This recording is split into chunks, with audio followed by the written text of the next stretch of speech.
Thank you very much. It's a great honor to have Micheál Martin, Taoiseach, Ireland. It's a special place, and he's a very special guy. He did it the hard way also. He served, and then he took a little time off, and then he served again. I've heard about that. That happens on occasion. And he's done very well. And we knew each other from a long time ago. But it's a great honor to have you in the Oval Office and have you at the White House. We have tremendous business relationships with Ireland, and that'll only get stronger. The relationship we have personally and every other way is very, very strong and very, very good. So I just want to welcome you to Washington, D.C. and to our country, and thank you very much. May I thank you, President. It's a great honour for me to be here to celebrate St. Patrick's with you. Right. And I thank you for your hospitality and the warmth of your reception. And I commend you in terms of the work that you're doing, particularly in terms of the pursuit of peace, which we discussed earlier. And I think that's going well. And you really have, in the first sort of 100 days of this government, you've done some extraordinary things very quickly. Thank you. Everybody's watching in that respect. So thank you. Delighted to be here. It's an honour to be here. Well, it's a great honour to have you, and special people, very special people. I know a lot of Irish, and growing up in New York, I know a couple of your people that used to live in that beautiful Ireland, and now they're here, but they love your country very much. You know, they have a great feeling toward your country. They have, and a lot come back for holidays and they come back. Stuff like that, and checking back. out their family, ancestry, and things like that. You know, great, fantastic people. Some go to Doonbeg as well. Yeah, and they go. We love Doonbeg. I love them. I don't know if I'll ever see it again. Maybe I won't, but we would like I to think come I back will. and see it. We'll get there. We're going to get there. It's a beautiful place, wonderful place. Any questions, please? Mr. President, on tariffs, how far are you worried? President, how worried are you about the counter tariffs from the EU, which were announced yesterday? And also, how worried should Ireland be, given the fact that it has a massive trade surplus with the US, over $50 billion? Micheál Martin might be quite nervous about what we're going to tell him to get. Well, I don't think he looks nervous to me. And if he was nervous, he wouldn't show it. No, we do have a massive deficit with Ireland, because Ireland was very smart. They took our pharmaceutical companies away from presidents that didn't know what they were doing. And, it's too bad that happened. It's a tremendous job. Look, the Irish are smart. You're smart people. And you took our pharmaceutical companies and other companies, but, through taxation and proper taxation, they made it very, very good for companies to move over there. And we had presidents and people that were involved in this that had no idea what they were doing, and they lost big segments of our economy. The European Union treats us very badly. They have for years. I saw that. I had it out with them in my first term. It did well, but we had to solve other problems, and we did. But European Union's been very tough, and it's our turn too. We get a turn at that also, but they have not been fair. They sue our companies and win massive amounts of money. They sued Apple, won $17 billion. And they use that for other reasons, I guess, or to run the European Union. So I'm not knocking it. They're doing what they should be doing, perhaps, for the European Union, but it does create ill will. And as you know, we're going to be doing reciprocal tariffs. So whatever they charge us, we're charging them. Nobody can complain about that. Whatever it is, it doesn't even matter what it is. If they charge us 25 or 20% or 10% or 2% or 200%, then that's what we're charging them. And so I don't know why people get upset about that, because there's nothing more fair than that. And we had a problem with Ontario, and they dropped that when I let them know what we were going to be doing. They dropped it immediately, so I'm glad, because electricity, you shouldn't be playing with electricity. It affects people's lives. Actually their life. I mean, it can affect, depending on weather, it can affect their life. So we can't do that. And it doesn't make sense that our country allows electricity to be made in another country and sold into us. Who did that deal for the United States? Okay, I looked at that long ago, and I said that's not something that's very smart. So we've had a lot of bad trade policies, and yet we're doing very well right now. But we're doing well because I won the election. If I didn't win the election, you would have had a very bad period. I think a lot of the stock market going down was because of a really bad 4 years that we had. When you look at inflation and all of the other problems wars and inflation and so many other problems. But we're going to have very good years. We had, I don't know if you saw a little thing like the cost of eggs, little to you, but big to people out there, down almost 30% in the last few days. We got it down. We did a lot of things. We have a great Secretary of Agriculture, and we did a lot of things that got the cost of eggs down very substantially, and so many other things. A very big thing that I'm very happy with is oil is down to $65 a barrel, and that's faster than I would have anticipated. We put on the gas. We stepped in the gas in order to get oil, and what's happening. So we're getting that down, and when energy comes down, prices are going to be coming down with it. So in a very short period of time, we've done a very good job. And I think that the tariffs that we're talking about, and again, reciprocal, I think that the tariffs, there are some cases where they're a little beyond reciprocal because, we've been abused for a long time as a country. We have been abused really for a long time, and we will be abused no longer. Okay. Are you going to retaliate to the EU? Education, sir, would you describe for us is this meeting your vision by cutting about half the workforce? And what responsibility do you feel to the civil servants who have now lost their jobs? Many of them worked at the Department of Education during their first term. Sure, I do. I feel very badly, but many of them don't work at all. Many of them never showed up to work. Many of them never showed up to work, Kelly, and unfortunately, and that's not good. And when we cut, we go, and that's what I had a number of meetings with a lot of people over the last couple of months. When we cut, we want to cut, but we want to cut the people that aren't working or not doing a good job. We're keeping the best people. And Linda McMahon is a real professional, actually a very sophisticated business person. And she cut a large number, but she kept the best people. And we'll see how it all works out. But our country was run very badly. I mean, whether it was that or contracts that were signed that was so bad, so obviously bad. And I go through them in speeches. I could go through them all day long. I could read for billions and hundreds of billions of dollars. And all of that fat and waste and fraud and abuse is being taken out. But it's incredible what's happened. Now, Department of Education's maybe more so than any other place has a lot of people that can be cut. They're, number one, not showing up to work. Number two, they're not doing a good job.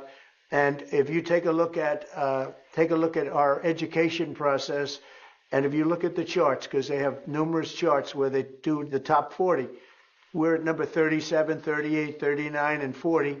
And recently they hit, during Biden's last few days, they hit last. So they were number 40, and yet we're number one in cost per pupil. So it's pretty bad. But we have a dream. And you know what the dream is? We're going to move the Department of Education. We're going to move education into the states so that the states, instead of bureaucrats working in Washington, so that the states can run education. And you have Norway, you have Denmark, you have Sweden, you have Finland, you have various countries that do very well. You also have China that does very well in education, which is a pretty big tribute to China, I must say. 1.4 billion, and they're in the top 10. And it's pretty amazing. So we can't blame size anymore. Normally you'd blame size. It's too big. How can you do it? But China does it. So we think when you move it back to Iowa and Indiana and all the states that run so well, there's so many, I could name 30, maybe almost 40. Those will be as good as Denmark. Those will be as good as Norway, and they'll be as good as any of these. I believe they'll be as good as any. Now, then you're going to have 10 that won't be so great. You're going to have 5 that will not be good at all, but we'll work with them and we'll get them to be good. But what we want to do is always school choice, but we're going to do school choice, and we're doing it. But we want education to be moved back where the states run education, where the parents of the children will be running education, where governors that are doing a very good job will be running education, not run. I drive through the city and I see like so many buildings, Department of Education, Department of big buildings, and by the way, they're empty. Nobody shows up to work. So I think Linda did a very good job. Mr. President, do you have a meeting with Vladimir Putin scheduled or conversation? I won't comment on that, but we had a great success yesterday. We have a full ceasefire if it kicks in. We have to see. It's up to Russia now, but we've had a good relationship with both parties, actually, and we'll see. We'll be knowing people are going to Russia right now as we speak, and hopefully we can get a ceasefire from Russia. And if we do, I think that would be 80% of the way to getting this horrible bloodbath finished. It's a bloodbath is taking place over there. On average, 2,000 to 3,000 young people a week are being killed in that stupid war that would have never happened if I were president. So we have people going over there, Mr. VP. Do you have anything to say about it? Because you're very much involved. What's going to happen? Well, we've got some conversations that are happening on the phone and in person with some of our representatives over the next couple of days. As the president said, we think that we're in a very good place where the Ukrainians have agreed to a ceasefire, and we're now going to see whether we can get the Russians to agree to a ceasefire too, and we'll certainly have news on that when we find out that news. Vladimir Putin will keep the ceasefire, considering that he's broken them in the past. We haven't spoken to him yet with substance, because we just found out and we just were able to get Ukraine to agree. So we're going to know very soon. I've gotten some positive messages, but a positive message means nothing. This is a very serious situation. This is a situation that could lead to World War III. And Biden should have never let it happen. Incompetence allowed this to happen. This shouldn't have happened. October 7th in the Middle East should have never happened with Israel. The horrible leaving, the way they left Afghanistan should have never happened. Inflation should have never happened. You know, we have great inflation numbers, by the way, just got released. Inflation is way down, and it's based on what we've done, and we've done it in a very short period of time. You know, we had virtually no inflation. For 4 years, we had almost no inflation, and when these characters took over, we went from no inflation to the worst inflation probably in the history of our country. So it's very interesting. Go ahead. Are you going to retaliate against and by the way, I have to speak of inflation. I love these socks. What's with these socks? It's in honor of the Taoiseach. I'm trying to stay focused, but I'm very impressed with the VP's socks.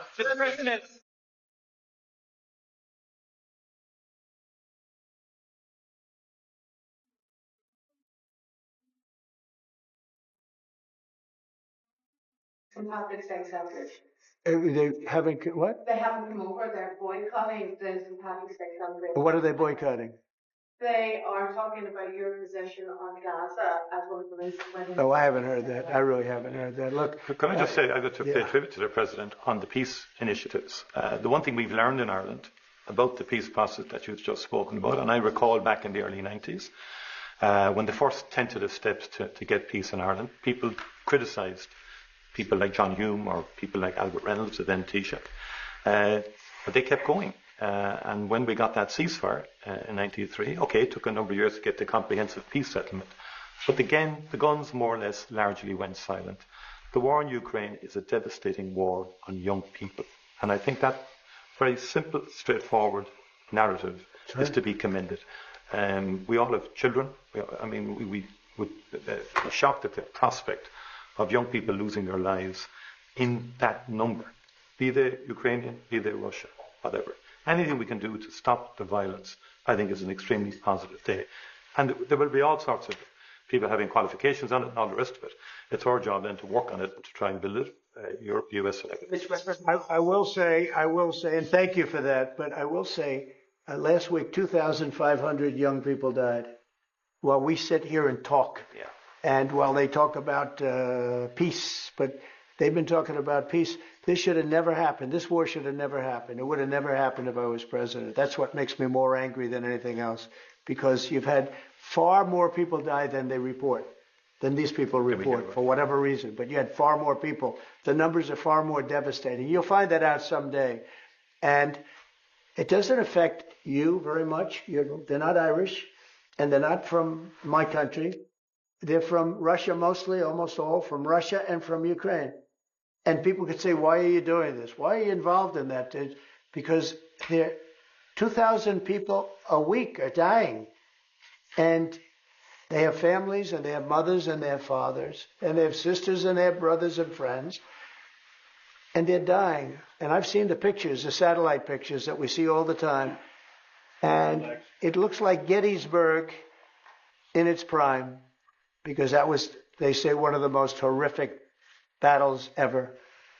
You have kids lying all over these fields that are dead, because the weapons today are unbelievable, between drones and various types of guns. I'm not even talking about beyond that with the big babies. You understand what I mean? Yeah. I hate to even mention the name, the nuclear name. I hate to mention it.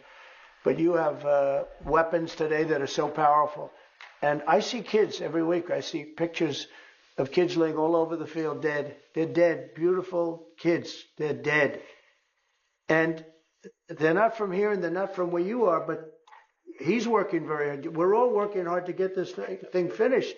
It's crazy over nothing, and it's not going to go anywhere. It's just a terrible situation. And I think we have a chance to get it done. So we've gotten half of it as a ceasefire, and if we can get Russia to stop, then we have a full ceasefire. And I think it'll never go back to war. I think something. It's not fair. Can I ask you about Ireland's relationship with Israel? There's been a lot of talk recently. The government are looking to bring in what's called the Occupied Territories Bill, which would ban goods from occupied territories. I know you met with Prime Minister Netanyahu recently. Did Ireland come up in that conversation? Did he raise any concerns about the Irish? One thing I'll tell you, you're not from Israel, that's for sure, huh? She's definitely not from Israel. It's an interesting question coming from you. We talk about everything. Israel has been under siege, as you can see, and they had to fight back. October 7th was a terrible thing. People don't like to mention it, but it was a terrible, terrible day in the life of the world. And it's amazing the way people don't mention that, but it was, I've never seen anything like it. Those are other clips I get to see. You know, as president, you get to see clips that you'd rather not see, but I see clips, and that was a terrible day for the world. And we're working hard with Israel. We're working hard to see if we can solve the problem. I will say I just saw 10 hostages, and they were treated really badly. They were really treated badly. I was shocked.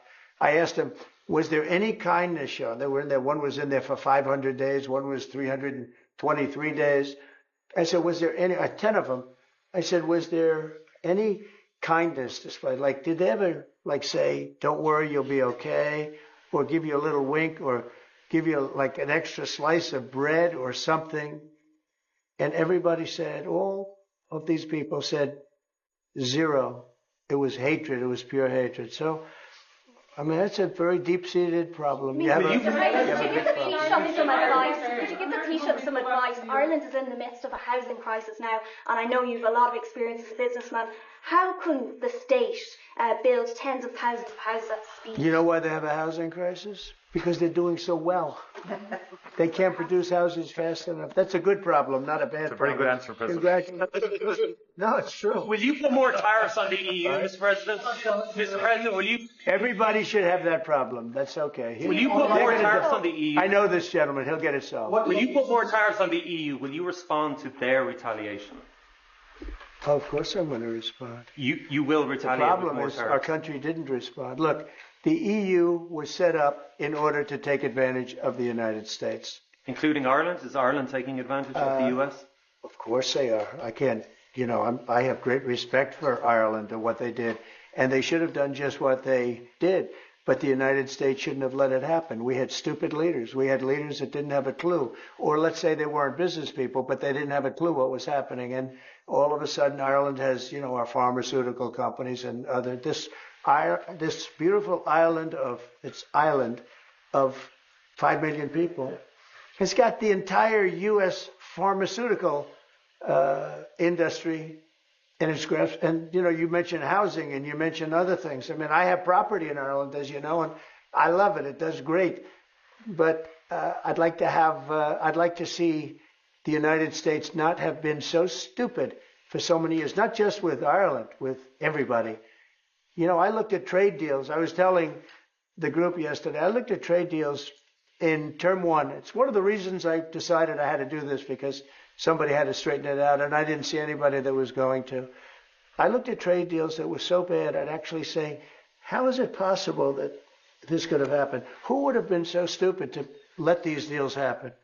For instance, when the pharmaceutical companies started to go to Ireland, I would have said, that's okay if you want to go to Ireland. I think it's great. But if you want to sell anything into the United States, I'm going to put a 200% tariff on you.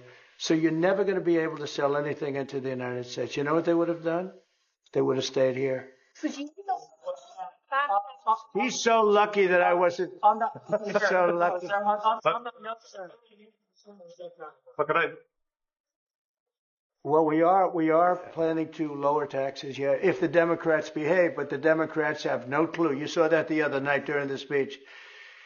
2 young women were slaughtered by illegal aliens. 1 young man has very serious cancer and many other problems. We look at the people up there, they all had difficulty, very serious difficulty. But when we're talking about 2 young girls, beautiful young girls, Lake and Riley, you know the whole story. That evening was a disaster for the Democrats, in my opinion. And I would mention, and I'd see 2 mothers that were inconsolable as they stood, crying. Their daughters have been absolutely just destroyed, killed, viciously killed. And the young man who loves the police departments, he had cancer and has cancer, very bad cancer. There wasn't from people sitting there, Democrats, there wasn't a hand clap. Nobody stood. They were just stone-faced. These people are sick. There's something wrong with them. There was no standing for anybody. The only thing they liked is when they heard about the death taking place with Ukraine. They were happy about that. They were happy about that. Pocahontas was very happy. She's the one that was slapped. That's why I looked at her. I said, oh, it's Pocahontas. These people are sick. They don't know what's happening in the real world. The Democrats have to get their act together. And if they don't vote, then what you're going to do is you're going to have taxes that are going to go through the roof. You're going to have a very bad time. You're going to have some very bad things happen. And people are going to blame the Democrats. And Schumer is a Palestinian as far as I'm concerned. He's become a Palestinian. He used to be Jewish. He's not Jewish anymore. He's a Palestinian. Okay. So there's been a lot of on and off, some inconsistency. There's no inconsistency, only with NBC, which is one of the worst networks on television, by the way. Let me just tell you the inconsistency.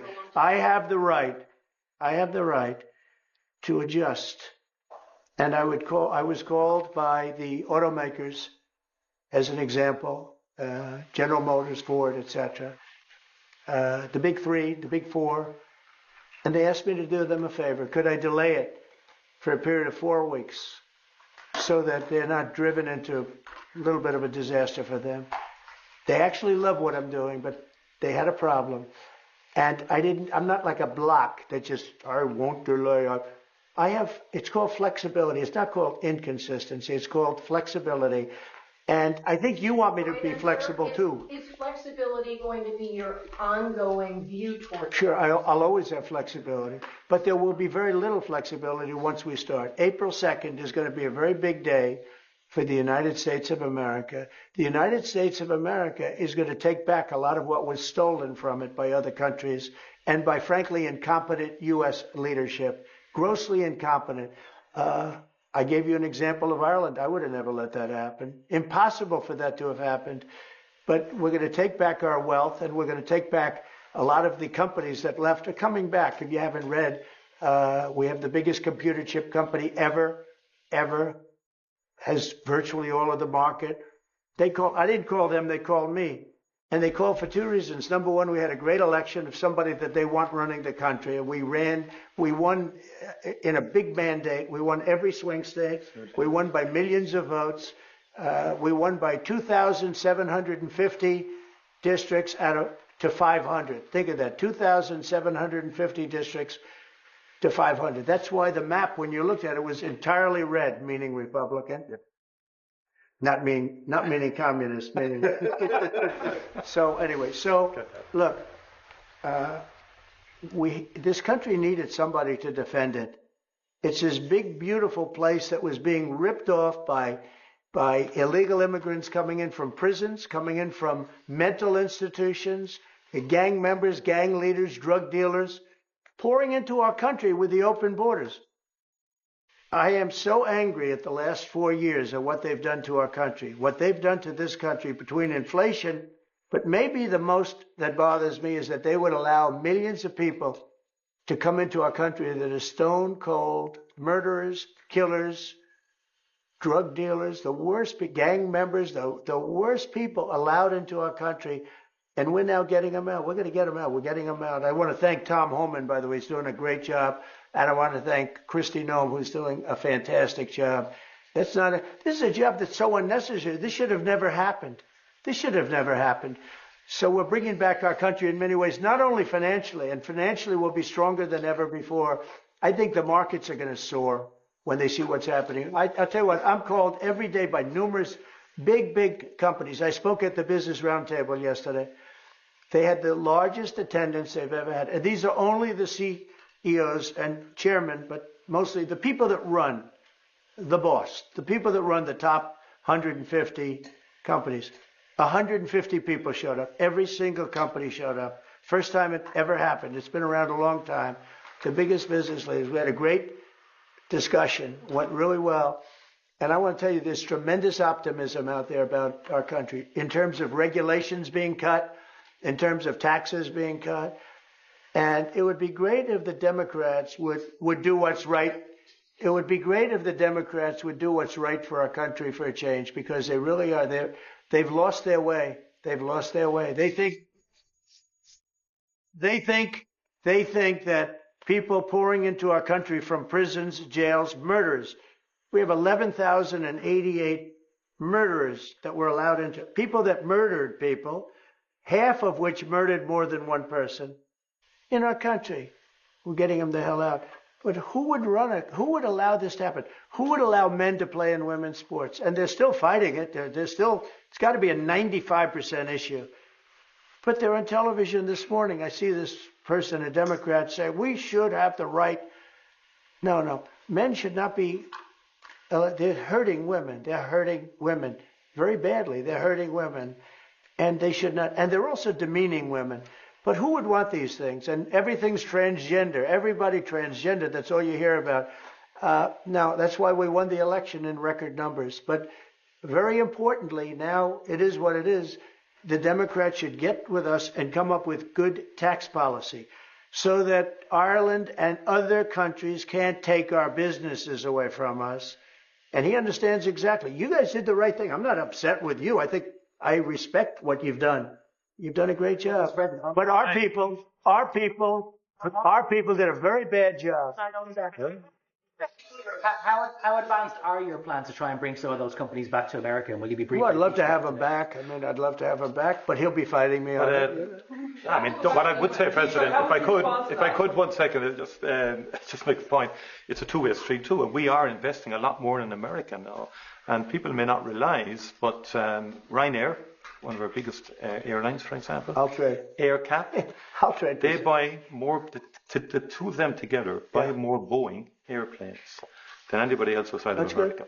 That's a little known fact. It doesn't turn up in the statistics, but Ryanair and AirCap, big aircraft leasing company, Irish company, have done great work with Boeing and huge investments over the last number of years. You know, so and there's a lot of Irish companies here now, about 700 and odd Irish companies based in America. Glanbia, Smurfit, Rock, I was saying to you this morning, a lot of them creating thousands of jobs in America. And it's only fair. That's correct. That's right. And that's the way it should happen. And I think it's a very good relationship we have. It's a historic one. It's happened over time. We've added value to American companies. We've increased their value. They've got access to the European market, and they did all of that. I understand where you're coming from fully.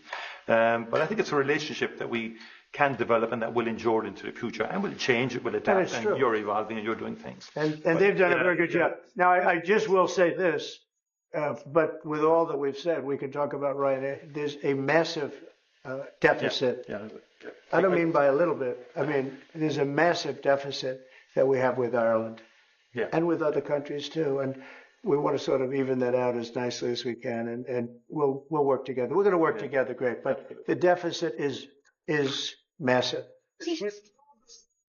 When you hear this one?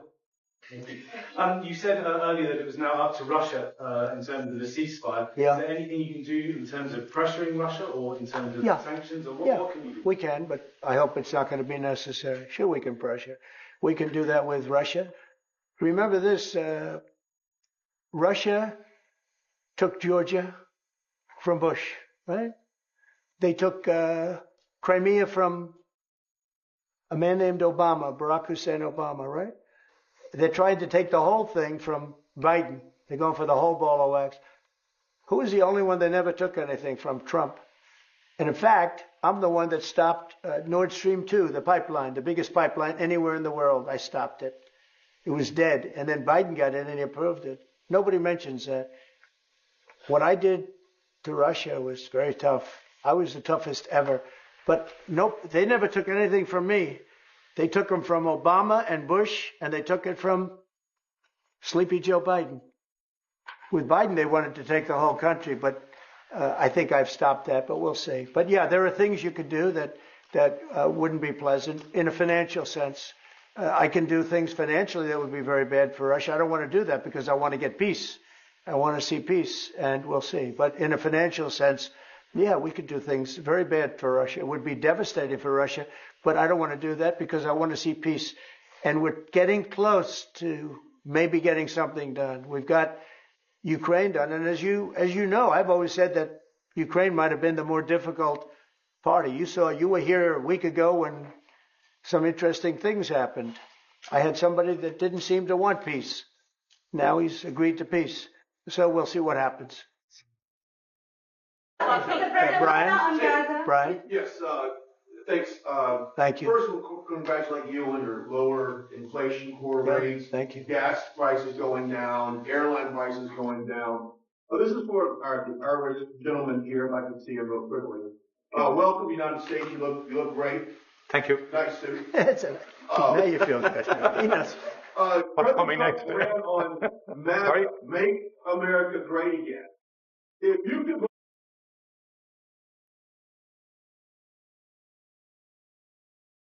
for people in Ireland right now to make your country stronger, and I've got a two-part question to that as well. Yeah, the number one issue in Ireland is housing, to be honest, and I think it was correctly pointed out. We've got to build more houses. We've got to build them faster to give the young people of Ireland an opportunity to afford to buy a house or to afford to rent a house. We have a lot of other good things happening. That's my number one priority.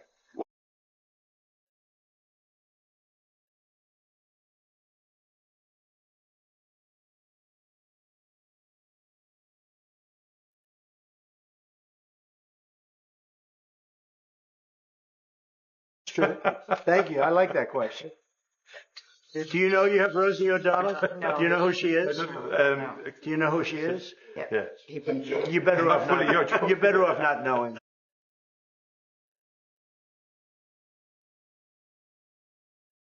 Inform the President your views on Gaza, considering that you have diametrically opposed positions on the face of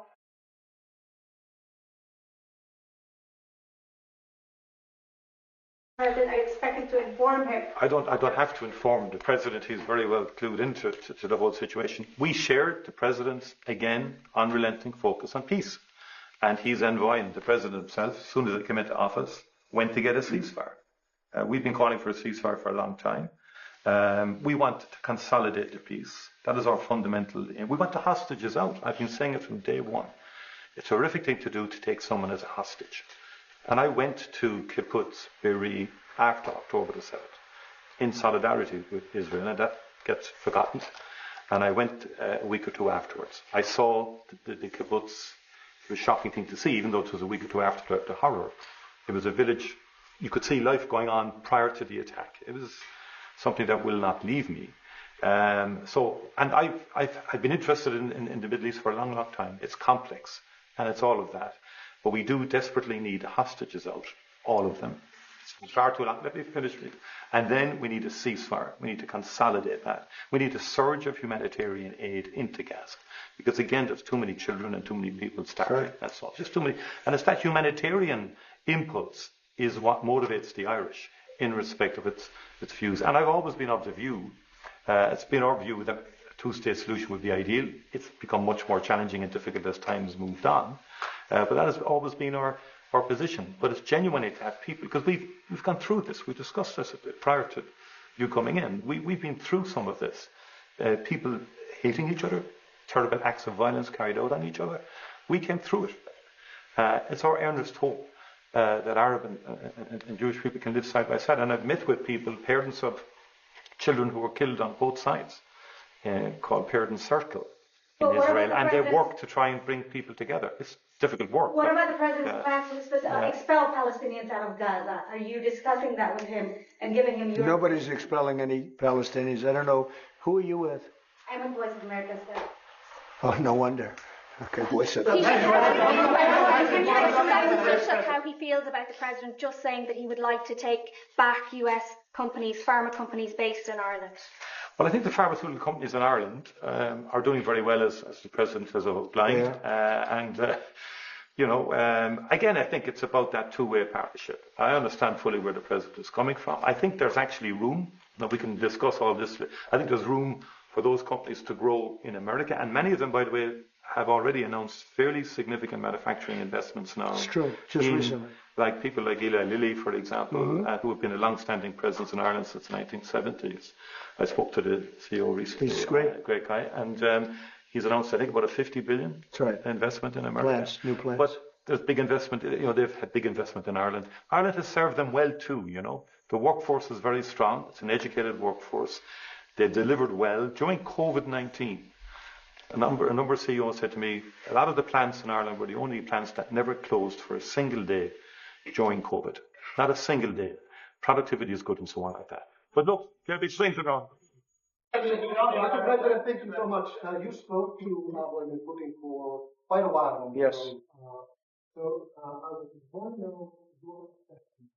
When you made this deal to him, how do you assess the chances of the... I have no assessment, and I don't go by chances. I think it makes sense for Russia. A lot of downside for Russia, too. And we have a very complex situation solved on one side, pretty much solved. We've also discussed land and other things that, go with it. We're not just doing it and saying ceasefire. We don't know what's happening. We know the areas of land we're talking about, whether it's pulled back or not pulled back. We've discussed a lot of the details of what has to go because we don't want to be wasting time. We don't want to be wasting time while people are dying. I mean, as we're sitting here, you probably had 2 people die on that very open field. It's dead flat. It's great farmland, and it's dead flat. There's no protection. The only thing that stops a bullet is a human body. And these are bodies that are young people. And they're stopping a lot of bullets because a lot of bullets are flying across those level fields. Dead flat, no protection whatsoever. It is a disaster. And so I hope he's going to have a ceasefire. You are using the American leverage to get a lot of political issues. Well, I don't want to get into that, but if I had to, I'm the only one that's dealt with them successfully. Everyone else, I went through it. Bush didn't deal with them successfully, dealt with them terribly, got ripped off. And Obama was a disaster. They have with Obama, he gave them sheets and I gave them anti-tank missiles. You know that, right? It's called Javelin. You know the Javelin? I'm the one that gave them the Javelins. People don't say that. And then they say, oh, Trump has a great relationship with Russia. I'm the one that gave him the Javelins. Obama gave him sheets. That's an expression. He gave sheets, I gave javelins. So, Mr. President, how worried should the undocumented Irish be about your administration that you don't ground them up and send them home again? Oh, I think the Irish love Trump. We won the Irish with a tremendous amount of vote. I want to thank you very much. We won in the 80s with Irish. I got the Irish vote. I think I have it locked up pretty good unless I did something very stupid, like drained your company, your wonderful place of all of its companies. If I drained Ireland of all of the companies, maybe I'd lose the Irish vote. I don't know. But right now, no, I love it. I've been there many times, as you know. Yes. and we don't want to do anything to hurt Ireland. We want to, but we do want fairness, and he understands that. No, that's it.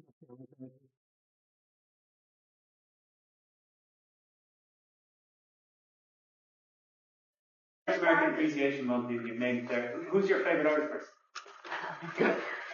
Oh, there's so many. Are you kidding me? Well, I do happen to like your fighter. He's got the best tattoos I've ever seen. I don't know if I'm a big but that. Conor McGregor. Conor. Boy, you have well, Conor's great, right? You know, talking about Conor, but you have a lot of great Irish fighters actually, great fighters. I don't know what that is, but Ireland's always had a lot of good fighters. You know why? Because they're tough people. They're smart people and they're passionate people. And they really have been over the years. So many. I think your father was a great fighter, right? He was, you did. Wow. And yet, look at you. You're so smooth and so. He was a very good defensive boxer. He was a really good. He was a good boxer, yeah. He boxed for Ireland, and yeah. That means you genetically. I'm not going to mess around. Yeah. Okay, let's a couple of more from somebody that didn't ask a quote. Yeah, please go ahead. Who? Apple. Oh, Apple's been treated very badly. Look, Apple had tremendously bad luck. I thought they had a very good lawsuit, but they lost. We fought with them. $16 billion. $16 billion. And they're after a lot of our American companies. See, that's what's unfair. It's the European Union. I'm not blaming you. I'm blaming the European Union. The European Union's gone after our companies. And Apple's a great company, and they have to give $16-17 billion on a lawsuit that I didn't think was a good lawsuit. No, that's not good. No, the European, we have a problem with the European Union. They don't take our farm products. They don't take our cars. We take millions of cars, BMWs and Mercedes-Benz and Volkswagens and everything. We take millions of cars. I said to Angela Merkel at the time, I said, Angela, how many Chevrolets do we have in the middle of Munich?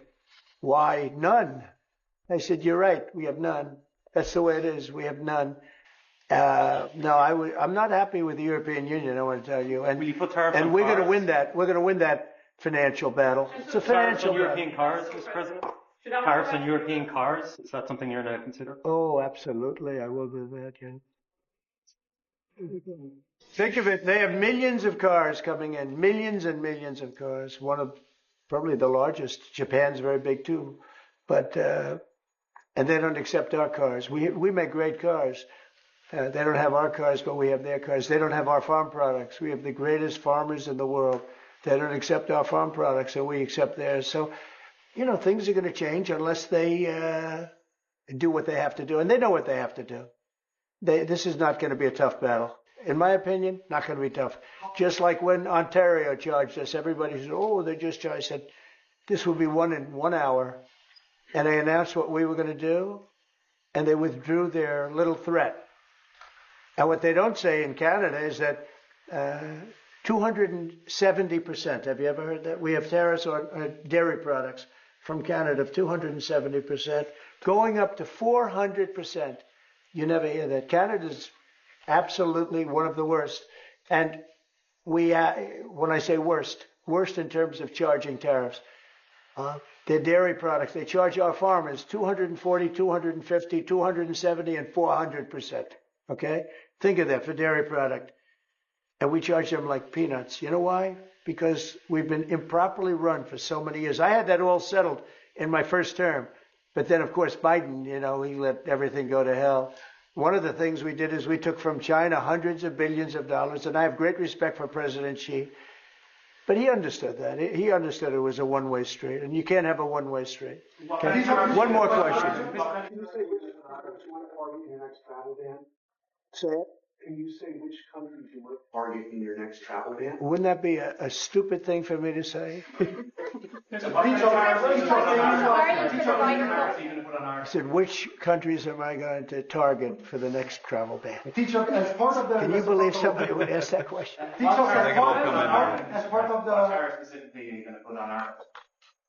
Well, we're going to be talking really to the European Union.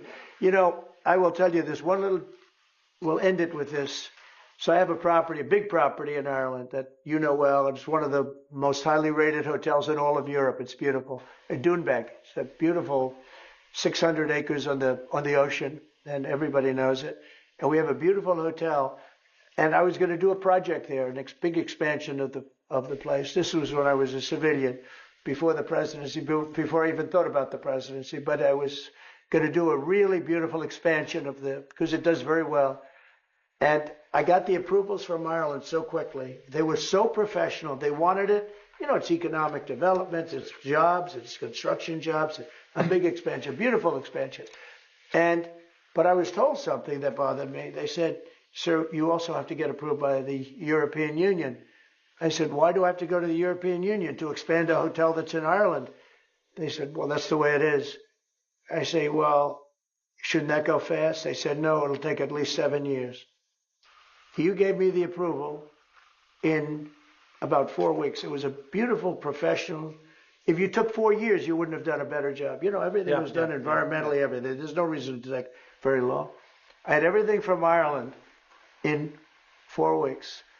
And then I hired somebody. He said the process will be from 5 to 7 years. And I said, "Oh, really?" And then I found out that they weren't playing games. Now think about how bad that is for your country. So that was my first experience with the European Union. And I dropped the project. I just said, I'm not going to do that. I'm not going to go 7 years to expand something. But I'll hand it to Ireland. You were so professional, so good. But I don't know why. European Union had to approve it. Yeah. And with them, it was deal. And that's the European Union. So it was a very bad experience I had. Just say, President, you have the distinction of being, I think, the only president that has physically invested in Ireland. That's through great. your Doonbeg. And it's been a good investment. And I mean, for anybody, you should go there. It's just stunning. I love this. No, I mean, even if you don't play golf, I mean, it is a stunning landscape. Yeah. Your people have restored it very well, and our people are going to continue to work with you on that piece to do it all sort of effectively and so on. They've had a great relationship. But it is and the local people. My local councillor, Rita McInerney, texted me last week to say, tell President Trump to thank his family for the way they've worked with the local community and for the work that they've done. No,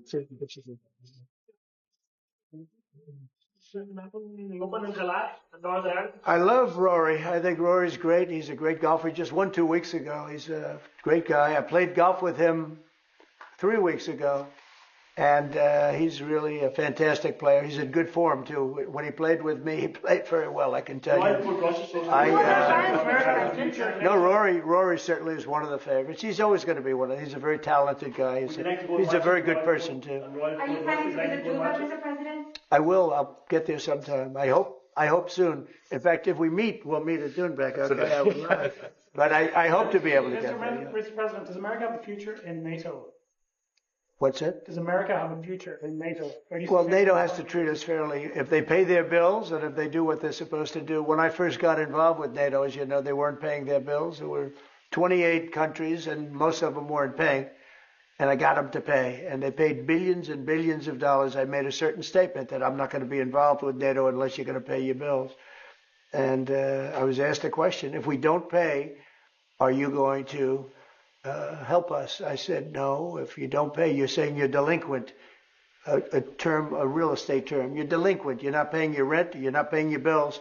If you're not paying your bills, I'm not going to help. And everybody we took in, your Secretary General will tell you, he was very generous to me. He said, I've never seen anything like it. Money came in by the billions and billions and billions of dollars, and NATO became much stronger. Now, NATO's expended a lot of that money in fighting this horrible war. It's too bad they had to do that. But they had the money from me. I was the one that got people to pay. Most of the countries were not paying, or they were paying a very small amount. So we'll see. But NATO can be a force for the good, absolutely. Would you like to see Ireland join NATO, Mr. President? That's up to Ireland. Well, do you think Ireland and the EU are too close? Do you think that perhaps, like you said, we are very close. No, Ireland and the EU. Do you think there's too close a relationship there? Do you think there needs to be a separation? Like you said, if you can't get planning permission when you can get it in Ireland, but you can't get it to the EU, do you think? Well, look, I can just tell you about my personal experience. That Ireland treated me very well, and the EU was terrible, and they stopped really a magnificent addition. It wasn't a big deal from the standpoint of the world. It wasn't like the things we're talking about now, but it would have been a very beautiful addition. And they stopped it, which is bad for Ireland. And I don't know why. I don't know why it would take 5 to 7 years to get something approved, but that's what it was. Thank you all very much. Thank you. Thank you.